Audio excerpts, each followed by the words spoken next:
Showing you Douay since 2014. This is the Bechtloff live stream.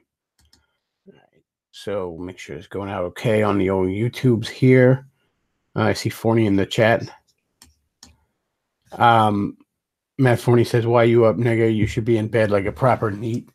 Well, I was working third for a while there, and I'm off that shift now. I've had the last few days off as I start a new job here at the end of the week, and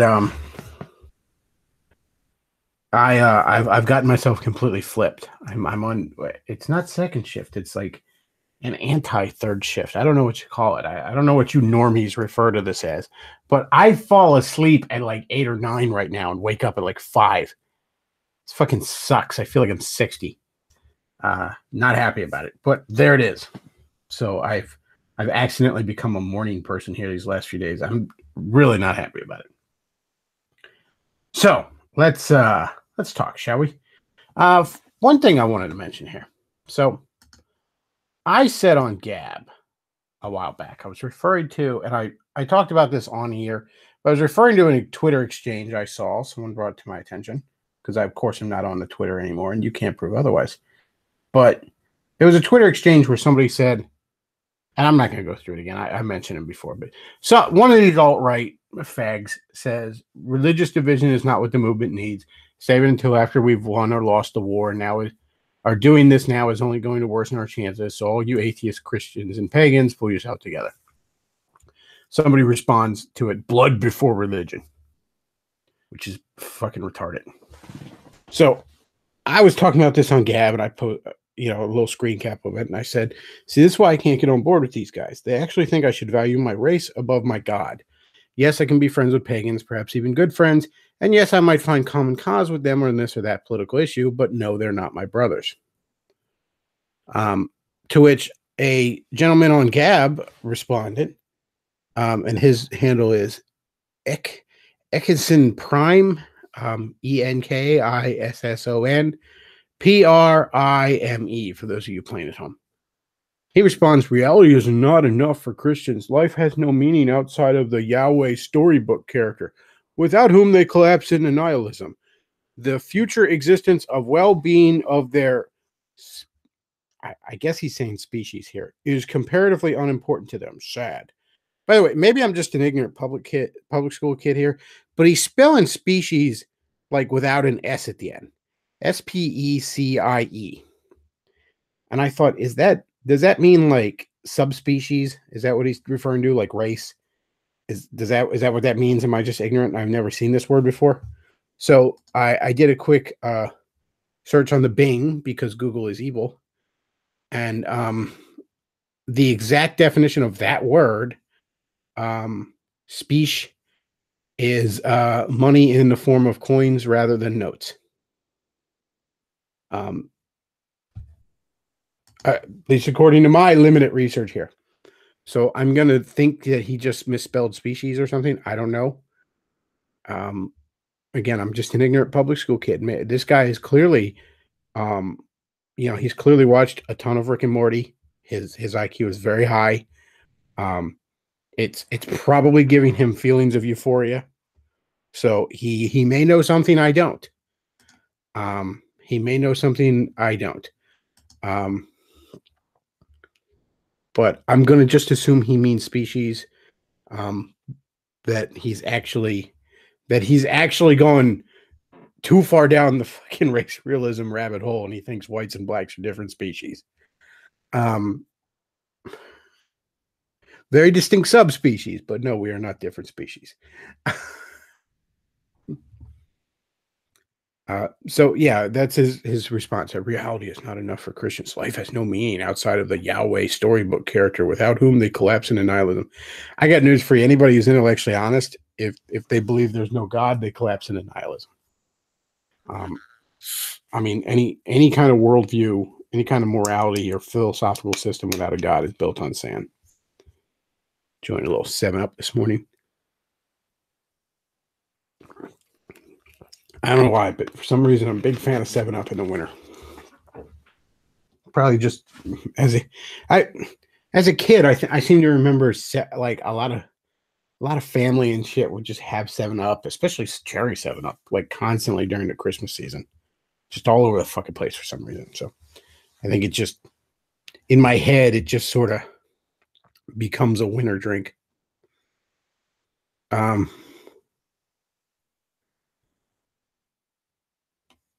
but yeah, I don't know what he's in there exactly, but he's pretty far up his own ass, that's for sure.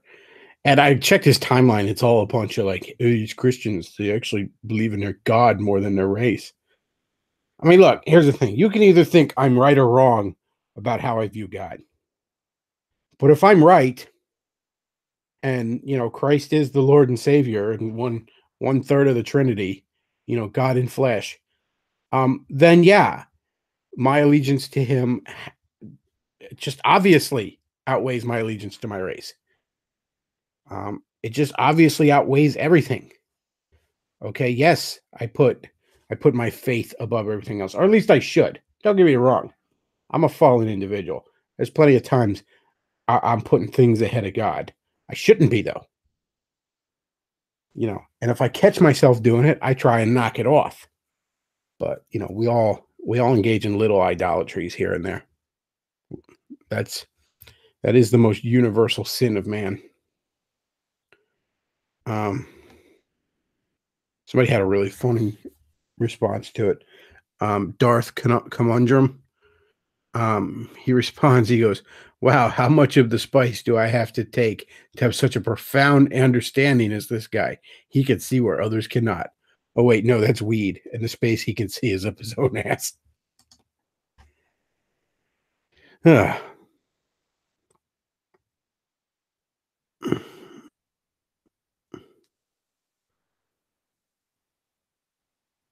Somebody says any values an atheist has is arbitrary. True, I'll accept my values as arbitrary and move on. Well, I mean that's fine. As I said, if you don't really think about it, yeah, it works fine until it doesn't. um,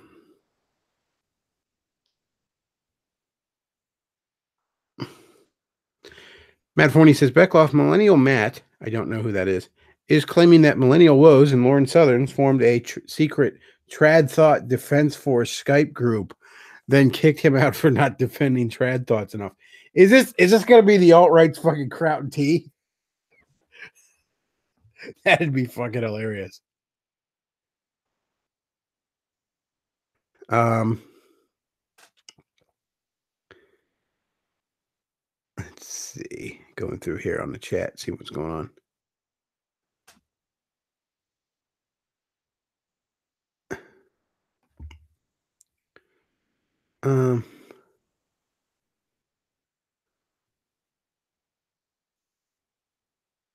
Let's see. Somebody says, "Where's the coffee?" I think you mean confetti. I don't actually drink coffee. I don't like coffee. If I need some caffeine in the morning, I'll grab a Pepsi or shit. Failing that, I'll try and choke down a 5-hour energy first. I mean, those taste like ass too, but at least they're done in a gulp.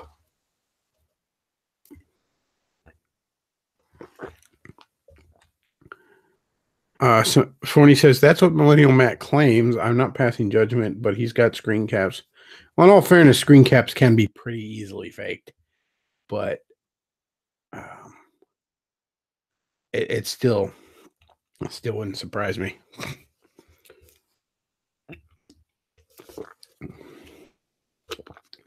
I mean, I didn't expect a homo to be white knighting so much, but all right, millennials. I kid. I mean, he's not a full on homo. I just like to bust on him because it's. Although apparently he gets really mad if somebody in the comments of like that stream of Matt's he hopped in on there said like Millennial Woes looks like Rouge, like a lower T version of Rouge. And Millennial Woes got really mad about that. I am no version of Rouge.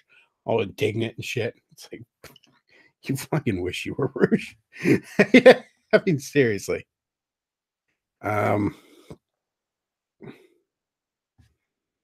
Lordy. All right. So what else did I want to talk about? There were some other things I wanted to bring up. Check the Facebook page. I've talked about some shit on here. Oh, I know what else I'm going to bring up.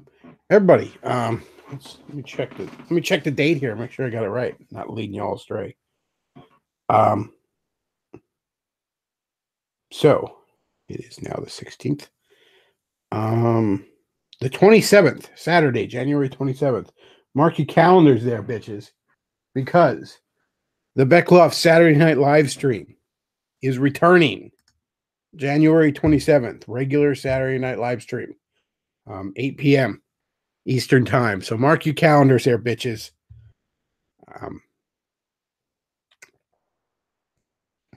Yeah, so not this Saturday, but next Saturday. Be there or be nowhere. We're going to return to actually getting guests and all that kind of thing. Actual show prep, that kind of stuff. Not just me hopping on here to ramble on and hopefully entertain people.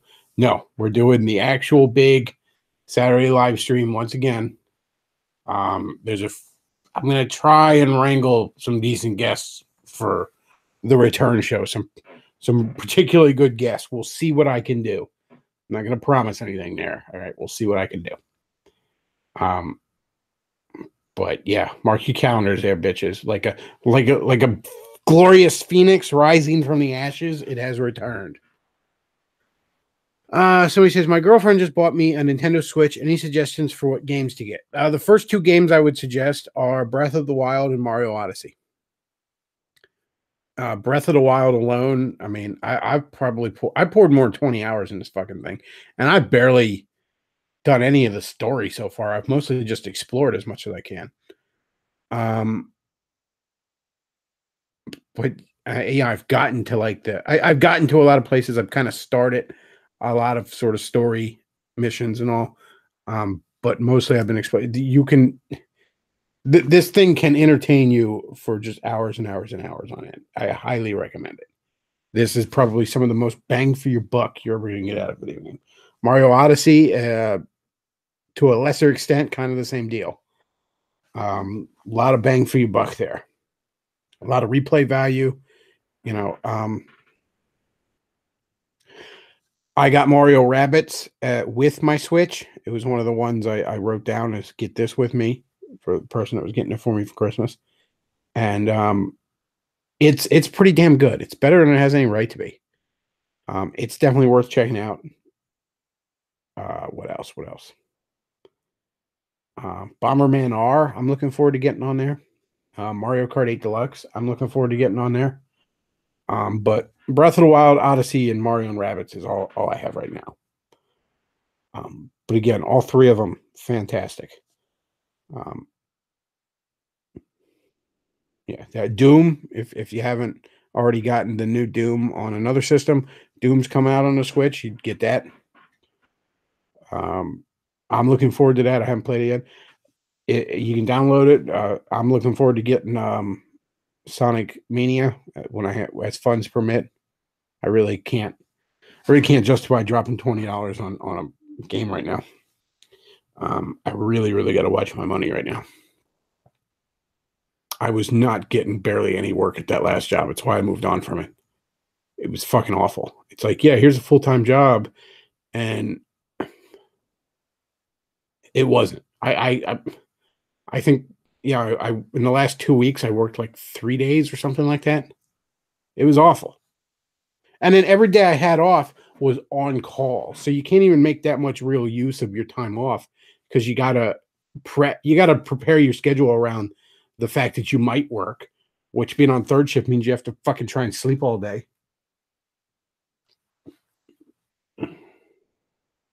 That was such a disappointment.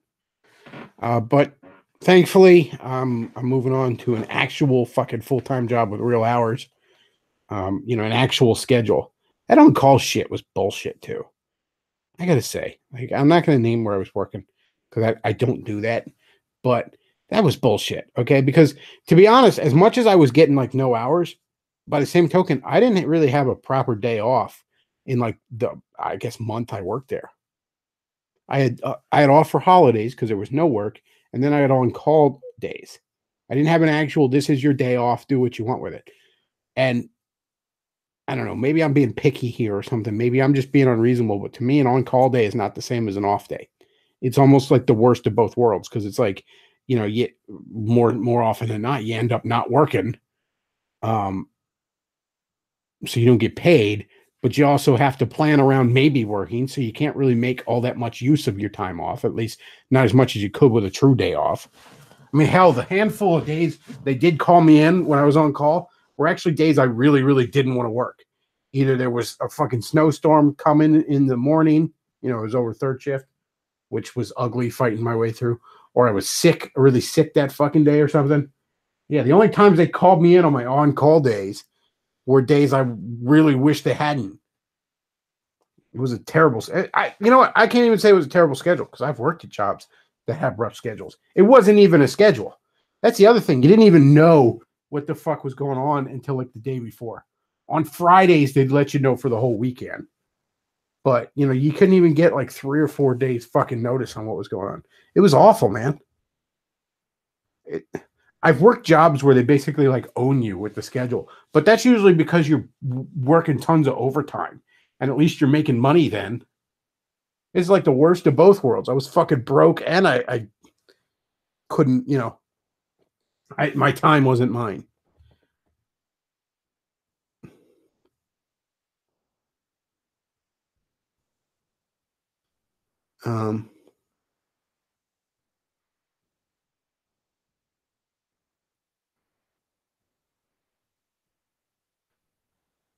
Looks like Matt Forney is warming up on Beards and Beardley. This is interesting.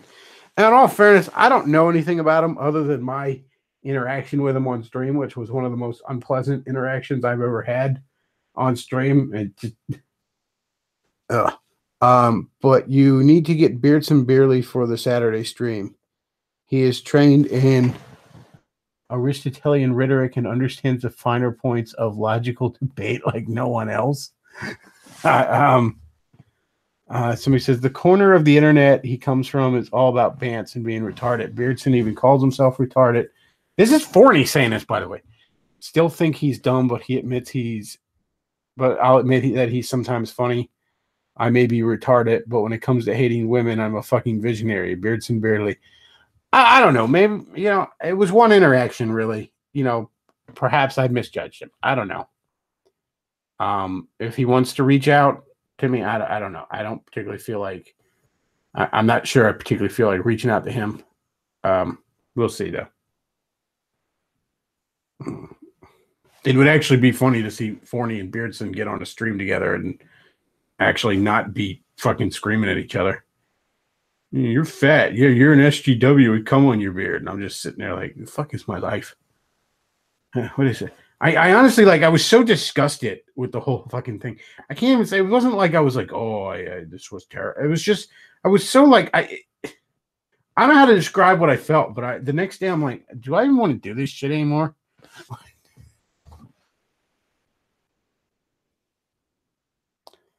Let's see.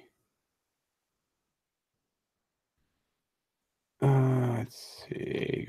Somebody says Splatoon 2 for the Switch. Yes, that's a good thing to get. I wasn't a big fan of Splatoon 1, but that's also because I didn't even have my Wii U hooked up online. And I mean, there was jack shit as far as a single player campaign on it. But if you're looking for online stuff, that Switches the Splatoon 2 is a good deal.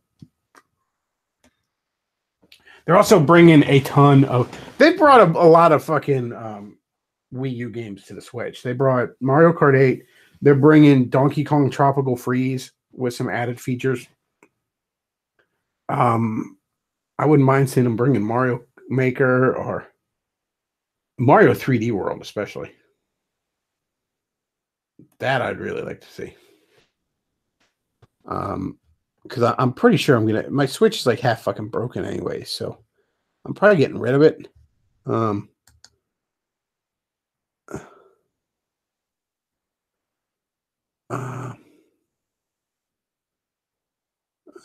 Somebody apparently Cantwell and Ghost from Capitalist Free Radio or whatever were fighting the other day. I just Auntie Jim sent me a link about what that was all about.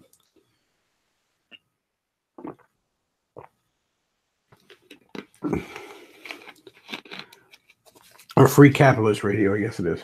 I don't really listen to Ghost that much. Let's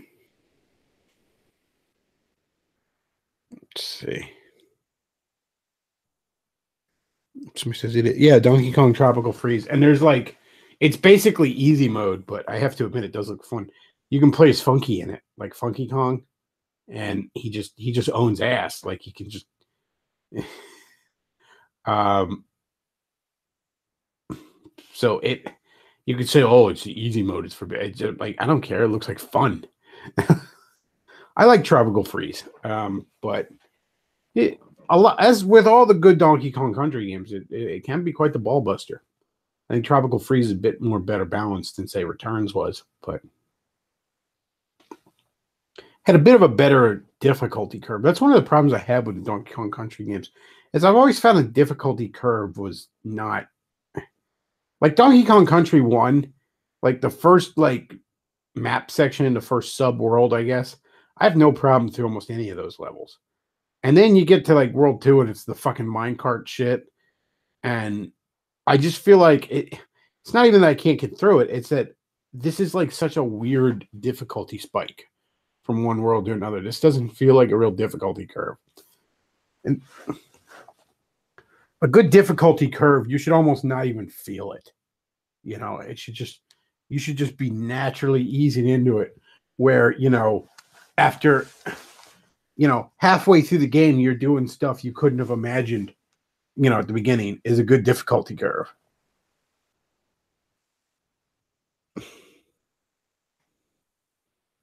Somebody says, I want an open world Pokemon game for the Switch. That's kind of the rumor.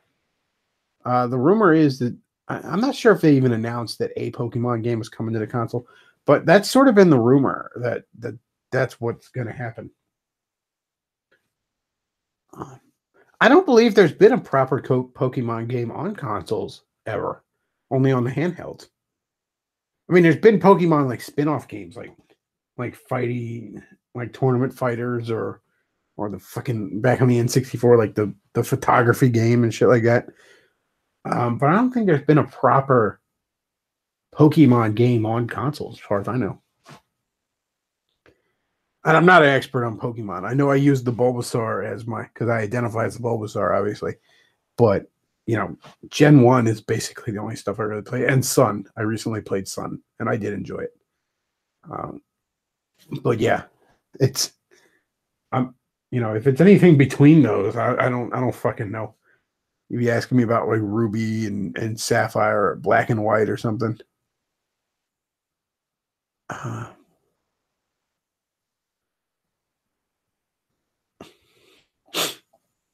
Somebody says best film of 2017 if you watched many. I really didn't. What the hell did I even watch this year? I saw a bunch of superhero movies. Basically enjoyed them all. I think what Wonder Woman was this year. Guardians 2 I liked. Spider-Man Homecoming I liked, despite the bullshit diversity casting among like the high school cast. If you'd actually had a proper MJ, a proper Flash Thompson, that would have easily been the best Spider-Man movie. But I did enjoy it nonetheless. Keaton's Vultures was amazing in it. What the hell else? I'm sure there were other superhero movies I saw that I liked. They're coming out so fucking fast anymore. It's hard to keep track. I saw Leap, an animated movie that I thoroughly enjoyed. I wouldn't have been my pick, but a lady friend I was seeing at the time wanted to see it, so I saw it with her, and it was pretty good. Shit, man, I don't know movies other than that. I'm sure I saw some, but I can't think of it. Oh, I saw It. It was actually really good.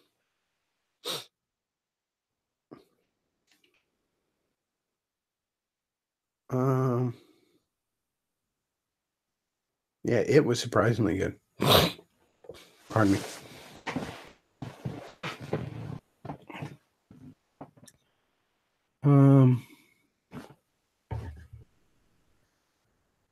Let's see.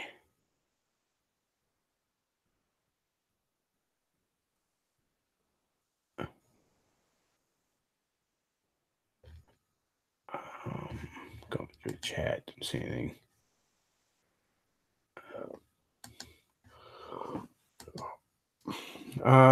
Sorry, dead air. Cut into the chat there. Somebody says Wonder Woman was shockingly decent. Wonder Woman was really good. I would say that's probably one of DC's best films. That is one of the best DC movies ever, especially live action movies. But then again, I'm somebody who thinks Green Lantern was really, really good, and everybody hates it. Although I've yet to have anybody explain to me why.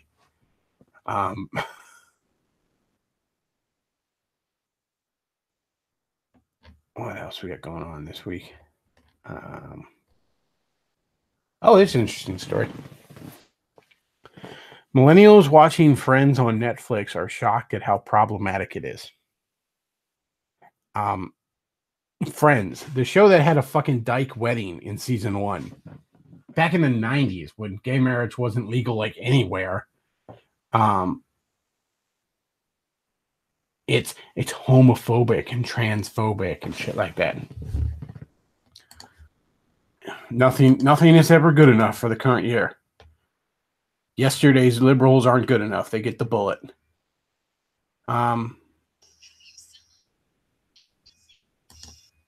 So millennials watching Friends on, this is off of the independent.co.uk. Millennials watching Friends on Netflix have expressed reservations about the popular sitcom storyline, describing it as transphobic, homophobic, and sexist. While the show ran for more than 10 years until 2004, holy shit, it did go that long. It arrived on Netflix at the end of the year in the UK. The series starring Jennifer Aniston, yeah, I know who the fuck the series is starring. However, some millennials found LGBT plot points left them feeling, quote, uncomfortable, unquote. For example, when Chandler was paranoid about being perceived as a gay man or made mean-spirited jokes about his cross-dressing dad. Sexism seeps in when Rachel hires a nanny for her daughter, Emma, but Emma's father, Ross, can't handle the fact that the nanny is a man. Ross takes it one step further to being homophobic to asking if he's gay. Not to mention Monica, played by Courtney Cox, was never allowed to forget that she was once overweight. There's even an episode where Joey yells, some girl ate Monica. I actually remember that. Because I watched a little of it when it was first on, like this first season. I remember the episode where because it was just the most popular thing in the world. Everybody had to watch it. And remember an episode where they first revealed that Monica used to be fat? It was this whole home movie ever. And she's all getting defensive. She's like, the camera adds 10 pounds. And Matthew Perry was like, well, how many cameras are actually on you? Matthew Perry is a funny dude. It's a shame his career didn't go further than being in Friends. He was really the only fucking funny thing about that show. New audiences claim that Rachel would have been fired for sexual harassment because she hires an assistant who isn't qualified for the position because she wants to date him. There's also the controversial relationship between Monica and her father's best friend, who's 20 years older than her, but it was perceived as even more uncomfortable in the wake of the Harvey Weinstein stories. Oh, good God. Can you imagine seeing the world like this?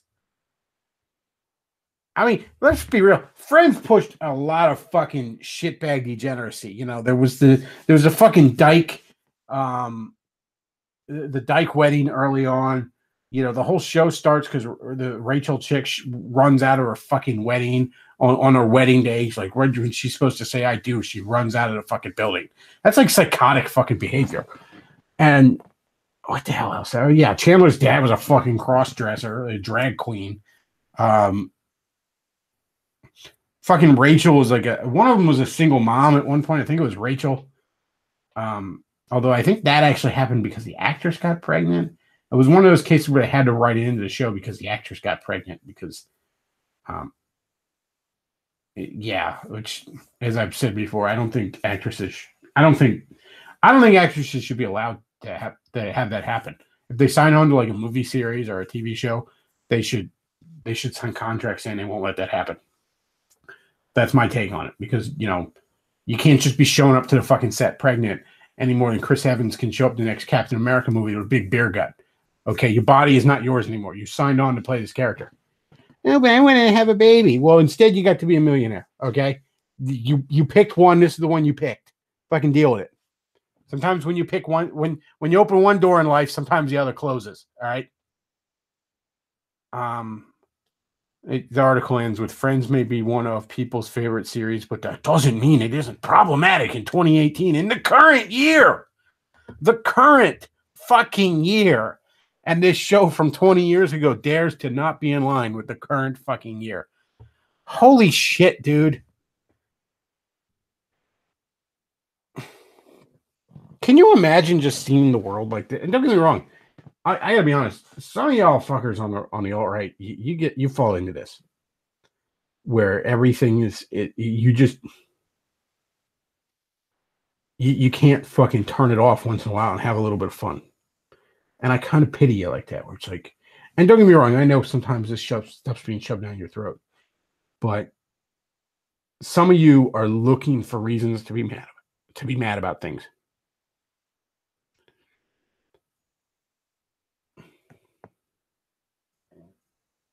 Forney says sitcoms in general are overrated. The only truly great ones I can think of off the top of my head are Seinfeld and Arrested Development.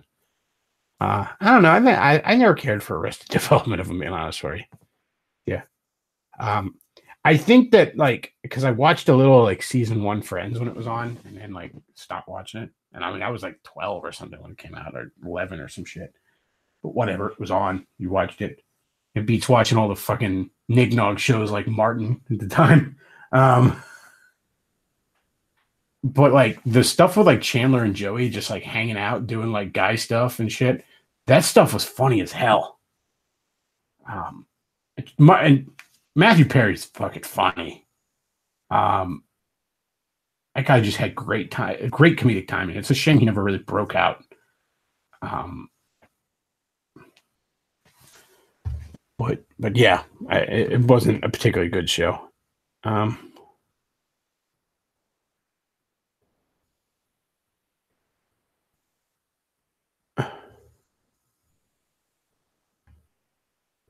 See.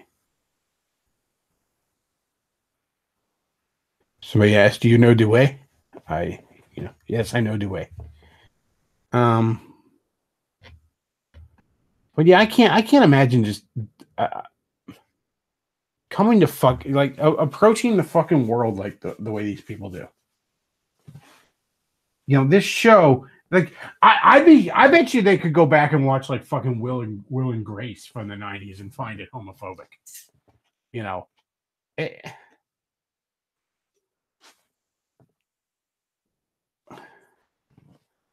somebody says Friends is usually liked by fat cat owning chicks who will probably die in a pool of melted Ben and Jerry's ice cream alone. You're not wrong.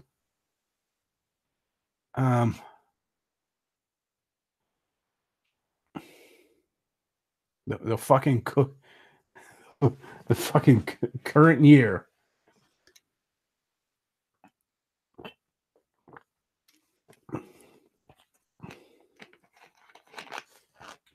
You know what sitcom I kind of liked back in the day? Now, granted, I was a kid, so it was probably easier to impress. I was like, you know, a tween/teen when it was on. It was like 96. I'd be like 13. There was a show with Leah Thompson. I used to watch it because Leah Thompson was fucking hot.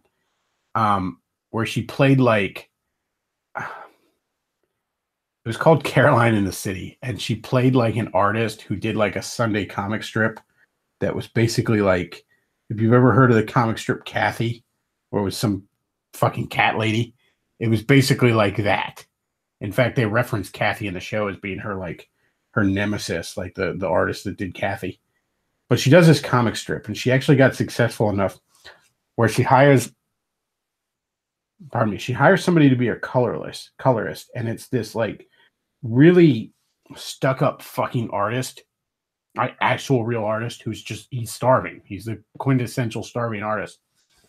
And he begrudgingly accepts his job to pay the bills, where, he thought he was going to be this glorious fucking artist and painter, and he's coloring in a fucking Sunday comic strip. He just hates life.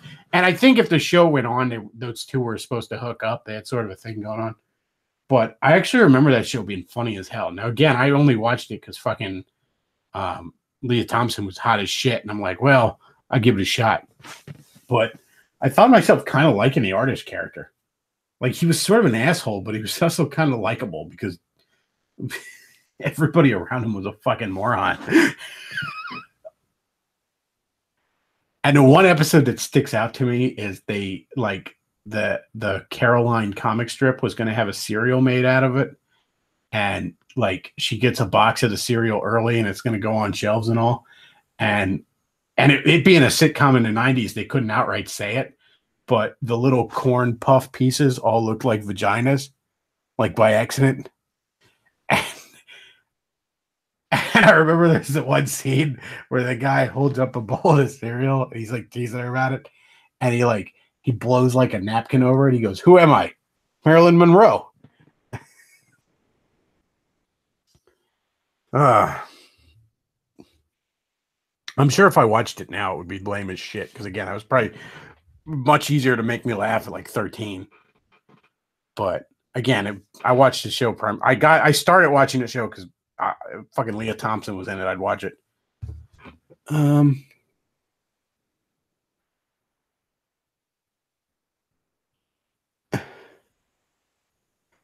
Somebody says, I have an idea for a sitcom.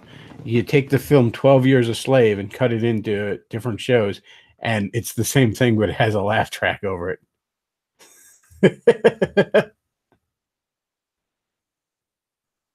Let's see.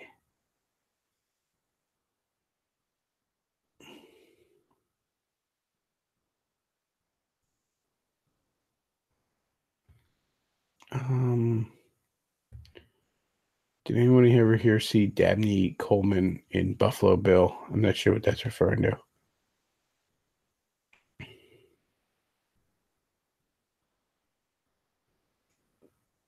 So he says, I've been rewatching. Forney says, I've been rewatching Arrested Development. It really holds up well, in large part because it imperfectly encapsulates how dumb, venal, and moronic the Bush era was. Well, yeah, I'm not going to defend the Bush era. I mean, the only defense of the Bush era you could say is at least it wasn't the Obama era.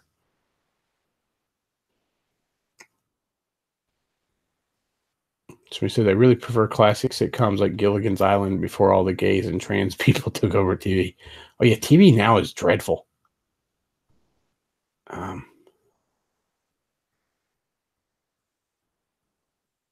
Let's see.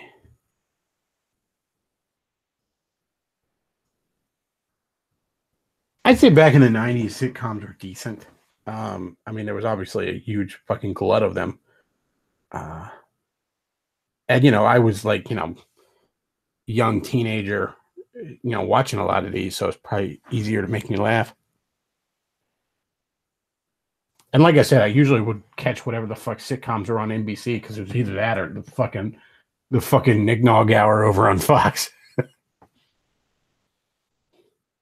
mean, back in the 90s, Fox was like Simpsons and early 90s, Married with Children, late 90s, Simpsons and King of the Hill, and then maybe Simpsons and Futurama around 99. But the whole rest of that network was the fucking Knick-Nog Hour. I think in the 90s, UPN was the only one worse. Holy shit, man, UPN. Boy, if you weren't around for fucking UPN, let me tell you. Fucking early UPN.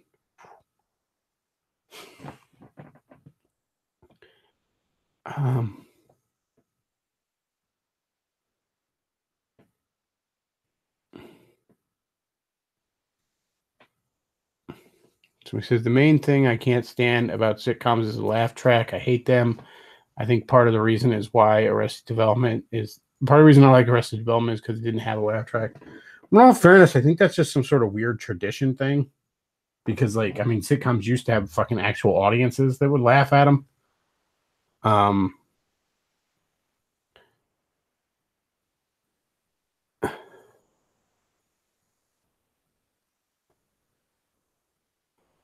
So he says, Married with Children, hated the show, loved Al Bundy. I mean, like, the show wasn't perfect, but yeah, Al Bundy was fantastic in it. Best 2017, John Wick 2. I haven't seen either one of the John Wick movies yet. I've been meaning to. Oh, you know what I did watch that was actually pretty fucking funny? There's a new show called L.A. to Vegas.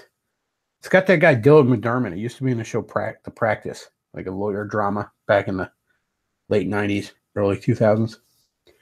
And it's just like the tale of this fucking little flight that just goes from LA to Vegas each weekend, and usually has similar guys on it that travel to Vegas over the weekend from LA. And there was 2 episodes of it, and damned if they weren't pretty fucking funny. Yeah, Dylan McDermott, pretty decent actor.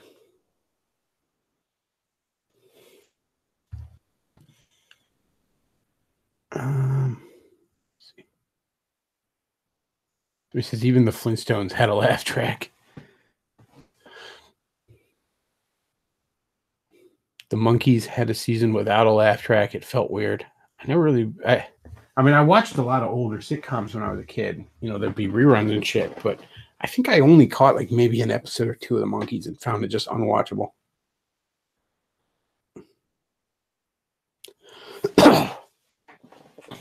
And I used to watch a ton of like older sitcoms when I was a kid. I think I watched like I watched the original Addams Family a lot when I was a kid. That, and to a lesser extent, the Munsters, but I love the Addams Family.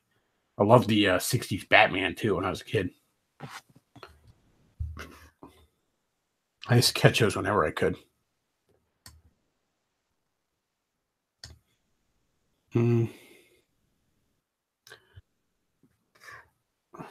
Somebody says there should be a laugh track on CNN.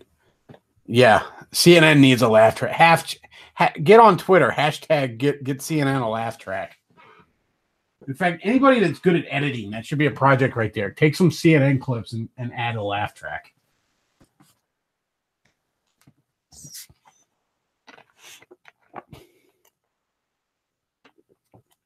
Davy Jones was the coolest monkey in the jungle.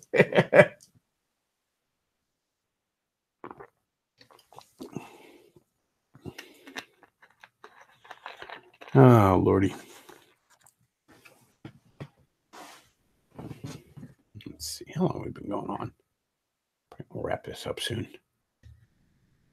Somebody says challenge accepted. Yes. Somebody add a laugh track to the somebody says Addams Family was a true masterpiece. The original Gomez and Matusha, those shows hold up too. Oh yeah, Addams Family's fantastic. And the Addams Family movies from the 90s are actually pretty good. One thing I actually really like about the Addams Family movie from the 90s, first of all, what the hell's his name?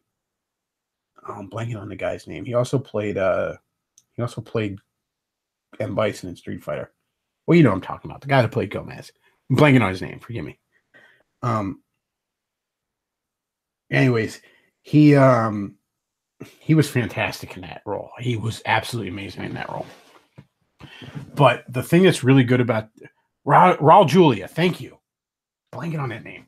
Raul Julia was absolutely amazing as Gomez. He was fantastic as M. Bison too, actually. That guy was just a great actor. But the thing that's cool about the Addams Family movie is it has that same stupid plot that there was this large swath of like old cartoons and old TV shows being made into movies in like the very early 90s. Like Richie Rich got made into a live action movie. Fucking, Beverly Hillbillies got made into a live action movie. Tons of shit like that. And it always had the same plot where it was like this evil businessman is going to fuck him over or something. And it's the same paint by numbers plot. And the Addams Family has that kind of plot, but it doesn't care. Like, that's the best part. Like, this movie has basically an open contempt for its own plot. The Addams Family movie is nothing more than a bunch of scenes. We go from one scene to another of really cool set pieces and really cool gags and really cool dialogue. And we do this for a while, and then we're like, okay, I guess we got to go move the plot along a little bit. Fine. And then they do that for a bit, and like, let's get back to the fun shit. The Addams Family movies, both of them actually, I think are fantastic movies. Yes, the second one is considerably weaker than the first, but they're both great watches.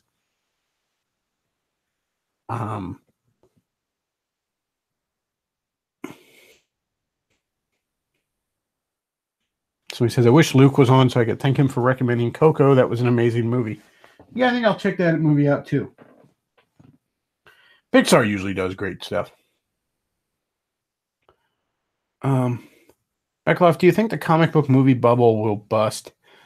Possibly, but right now, something has to replace it, is the biggest thing. There's a lot of people who are getting sick of superhero movies. Like, I never am. I'm never gonna get sick of superhero movies. I've only just reached a point where I'm not as enthralled with him to the point where I won't go see the bad ones, the obviously bad ones. Like I didn't go see Justice League. The biggest problem, right, is like, what the fuck else is there? What the fuck else is there? Now, I think if Marvel was smart, especially now that they it looks like they got the Fantastic Four rights back, I would say after Infinity War, you ought to just wrap the shit up.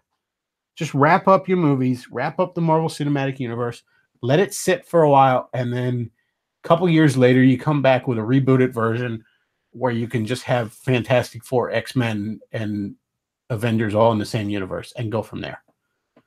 That I say would be the best way to keep it fresh. And what'd be cool about that is because it's more ingrained into public consciousness, you wouldn't have to spend a bunch of movies setting it up. You can just start right from the get-go with Avengers, and that kind of shit.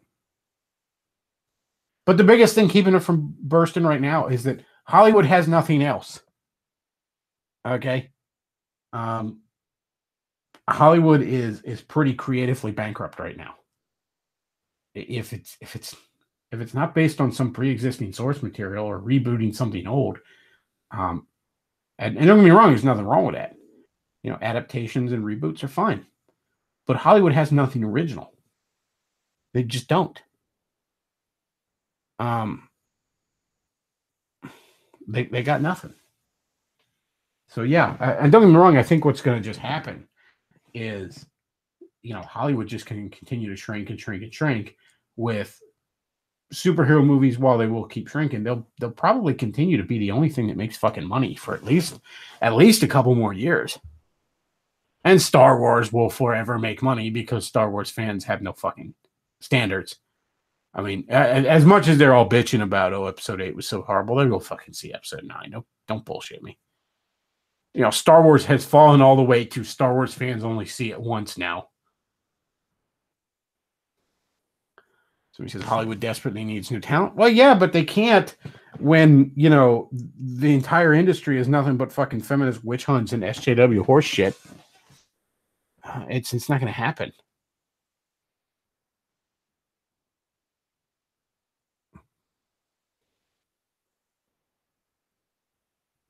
So he says Star Wars fans are worse than Rick and Morty fans. Yeah, well, at least Rick and Morty hasn't sucked consistently for 20 years, and they're still pimping it. So yeah, they're worse. So, gee, I can't wait to go see the next Star Wars movie. I mean, yeah, the last 4 have been terrible, but this one's going to be great. Honestly, it's like people have the fucking memories of goldfish. Like, how you weren't done with this fucking franchise after episode 2 is beyond me. Like, I could see thinking maybe episode 1's a fluke. And they'll be right back. Nope. Y'all dumbasses were lined up for the midnight show in episode 3. You saw episode 7, and you all were lined up for episode 8. You'll never learn. The Robot Chicken Star Wars special is better than the official Star Wars series.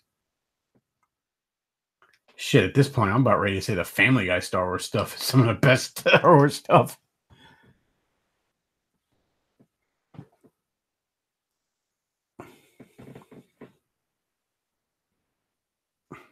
But yeah, I mean, you could sit here and be like, "Oh, Star Wars, it's done now. It didn't do that well this time. It still made $1 billion fucking dollars. All right." It went all the way down to doing just amazing.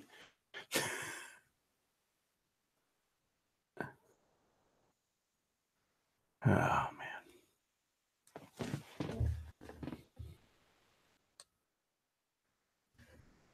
All right. I think I'm going to wrap this up. We've gone on long enough here.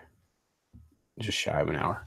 Folks, if you enjoy the content I produce, I would appreciate you hit me up the old PayPal there, where you can send me some shekels.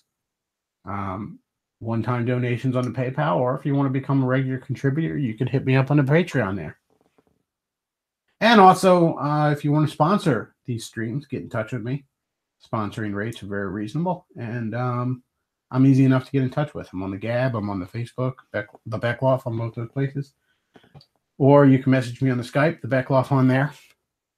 Or you can, I don't know, or you can go fuck yourself.